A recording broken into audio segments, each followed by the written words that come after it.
Hello दोस्तों, welcome to my YouTube channel. और कैसे हो दोस्तों? आशा करती हूँ कि आप सभी ठीक ठाक होंगे। तो हम भी यहाँ पर ठीक है दोस्तों। तो हमारे यहाँ पर है ना, मौसम बहुत ही ज़्यादा ठंडा चल रहा है। मतलब आज 5 दिन हो गए तो सूर्य देव ने तो दर्शन दिए ही नहीं। तो दिन रात मतलब दिन रात को मतलब शाम का भी, दिन में भी ऐसे ही रहता है जैसे बस दिन ढलने वाला है। सुबह से लेके शाम तक हो जाती है, पर सूर्य देव ने दर्शन ही नहीं दिए। मौसम बिल्कुल ठंडा ही चल रहा है। इस टाइम 2:30 बज चुके हैं और देखने में टाइम ऐसे लग रहा है जैसे पता नहीं कितने 5-6 बज गए हैं। खैर 5-6 बजे तक तो अब हल्का सा अंधेरा सा हो ही जाता है। तो 2:30 बजे के करीब का टाइम है और मैं मांज रही हूँ अपने दोपहर के बर्तन।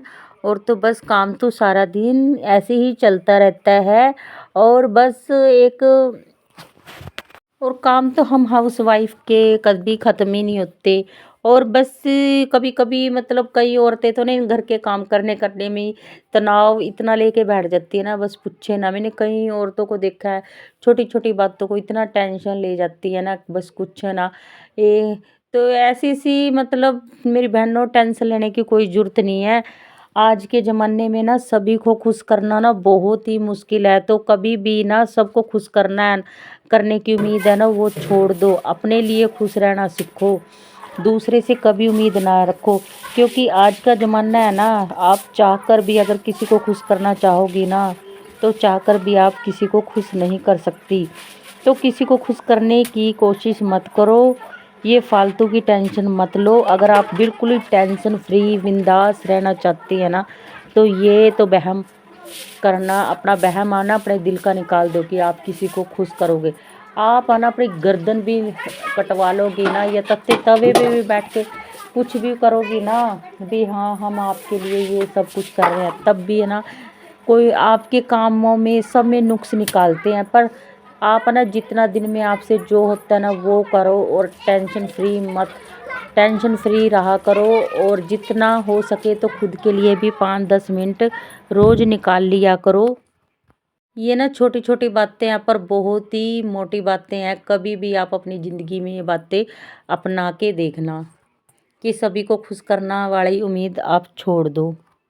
और अगर आप कोई भी काम करना चाहती हो ना, मतलब कुछ भी, हम हाउसवाइफ जैसे सिलाई का, कढ़ाई का, बुनाई का, किसी भी काम में अगर आप आगे बढ़ने की सोच रहे हो ना, तो दूसरों से इस काम में कभी भी उम्मीद ना मत रखना कि हाँ ये बंदा, ये कोई सहेली या कोई भी है, ये अपने घर का फैमिली मेम्बर ही लगा लो कि हाँ ये जब मेरा साथ देगा तभी मैं ये काम करूँगी।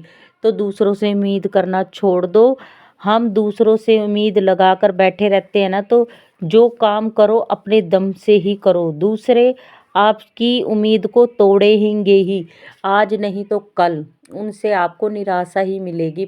अगर ज़िंदगी में कामयाब होना चाहते हैं ना, तो अपने बलबूते ही करो। चाहे अपने काम की आप शुरुआत बिल्कुल थोड़े से करो।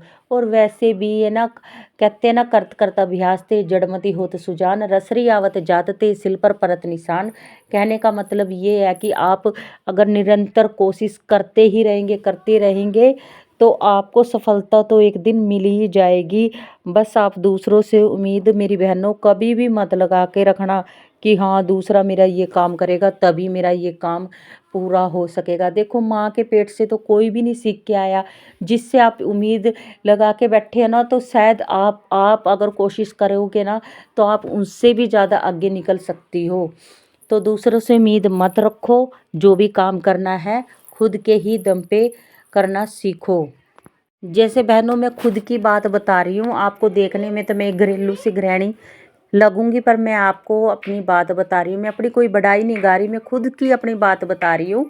मैंने मतलब जयपुर से ITI डिज़ाइनर, फैशन डिज़ाइनर का ट्रेनिंग, ITI इंस्ट्रक्टर कोर्स किया हुआ है। और जब मैं पहली बार वहाँ पे ITI में, और पानीपत भी, पहले मैंने 2-3 साल मेरे पानीपत लगे, फिर फाइनल मेरी जयपुर से हुई। मैं पहली बार पानीपत में गई ना, तो वहाँ पे ना मुझे बहुत सारी मतलब अपनी अपने से सीनियर बहुत सारी मिली। पर मैं सोच रही थी हाय मैं इनको, मतलब वो काम में बहुत ज़्यादा परफेक्ट थी। शायद मुझे लगता था कि ये परफेक्ट हैं। और पर मैं भी अपनी कोशिश करती रही, पर मेरे दिल में ये रहता था कि ये बहुत ज़्यादा तेज है, ये है। क्योंकि वो ज़्यादा दिखावा भी करती थी। पर जब रिज़ल्ट आया ना तो सबके होश उड़े के उड़े रह गए। मतलब कहने का मतलब ये है कि आप भी किसी से कम नहीं हो, आप निरंतर चुपचाप मेहनत करते रहो। जब रिज़ल्ट की अनाउंसमेंट आई ना तो मेरी फर्स्ट डिवीज़न थी, और मैं खुद मतलब मेरे दिमाग से मेरा खुद का रोल नंबर निकल गया। मेरे लास्ट के रोल नंबर में 321 था। तो मेरे मतलब मेरे को तो फर्स्ट आने की उम्मीद उनकी थी, अपनी खुद की थी भी नहीं, क्योंकि वो दिखावा ज़्यादा करती थी और मैं दिखावा कम करती थी। मैं तो बस कहते हैं ना, कछुए की ढाल से अपनी प्रैक्टिस जारी रखती थी। जो मैडम काम करवाती थी मतलब अपने सिलेबस से ना, मैं कोशिश करती थी कि मैं उससे थोड़ा आगे ही चलूँ। मैं अपना पूरा पूरा ध्यान अपने प्रैक्टिस पे, अपने पढ़ाई पे पूरा फोकस करती थी। और जब रिज़ल्ट की अनाउंसमेंट हुई ना तो मतलब मुझे अपना रोल नंबर मेरे दिमाग से इतना साफ हो गया, क्योंकि मुझे तो ये भूल गई थी कि मेरे को तो दूसरों से उम्मीद थी ना कि वो फर्स्ट आएंगे। और जब मेरा मतलब नाम मेरा आया रिज़ल्ट में भी फर्स्ट, 321 रोल नंबर है, तो सब कह रहे 300 रोल नंबर है, कौन है कौन है कौन है। फिर दिमाग में आए 321 तो मेरा ही है। फिर सबकी आंखें फटी की फटी रह गई थी, और खुद मेरे को भी इतना बड़ा वो हो गया था। फिर मेरे अंदर ये उम्मीद खुद से तब से ये बहुत बड़ी जागी थी कि हाँ, कोई भी इंसान किसी से छोटा या बड़ा नहीं हो सकता।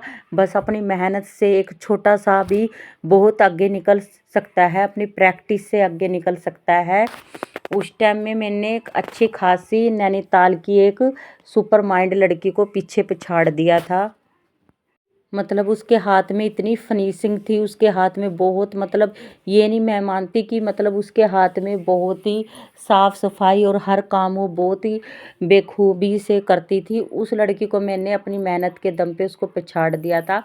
पर आज बस जो मेरी हालत है, ये तो बस मैंने अपने बच्चों के लिए अपना बहुत बड़ा बलिदान दे दिया है। फिर भी मैं इस ज़िंदगी में भी खुश हूँ, क्योंकि मुझे अपने बच्चों से बड़ा बढ़कर कुछ नहीं लगता। आज मैंने अगर अगर अपनी ये हालात बना लिए ना तो बस अपने बच्चों के लिए बनाए हैं। बाकी आज के ज़माने में मतलब अगर मैंने अपने हस्बैंड की बात ना मानी होती ना, मतलब उनसे ऊपर होके जॉब करी होती, तो आज मैं भी आईटी इंस्ट्रक्टर ऑफिसर होती। उनके कहने पे मैंने अपना मतलब मेरा सिलेक्शन भी हो गया था, उनके कहने पे मैंने जॉब नहीं करी। तो कहीं ना कहीं चलो इस बात का तो मुझे दुख है। अब पहले दुख तो ज़्यादा करती थी, अब नहीं करती, क्योंकि मैंने देखा जहाँ माँ बाप दोनों ही नौकरी पे होना तो उनके बच्चे कहीं ना कहीं उनके बच्चे मतलब हाथ से निकल ही जाते हैं। जिनके घर में सास ससुर स्टिक हो तो उनकी तो बात अलग है, क्योंकि सास ससुर भी बहुत अच्छे से अपने पोता पोती का मतलब कर लेते हैं। हमारे यहाँ पे तो ना सास ससुर कुछ इसी टाइप के नहीं है। मेरी 8 ननंद है, उनकी तो मोह ममता उन्हीं के अंदर ही पड़ी हुई है। मतलब पोता पोती तो अगर घर से निकल भी जाए ना, क्योंकि उनके ऊपर कोई फ़र्क नहीं पड़ता। नेक्स्ट ब्लॉग में मिल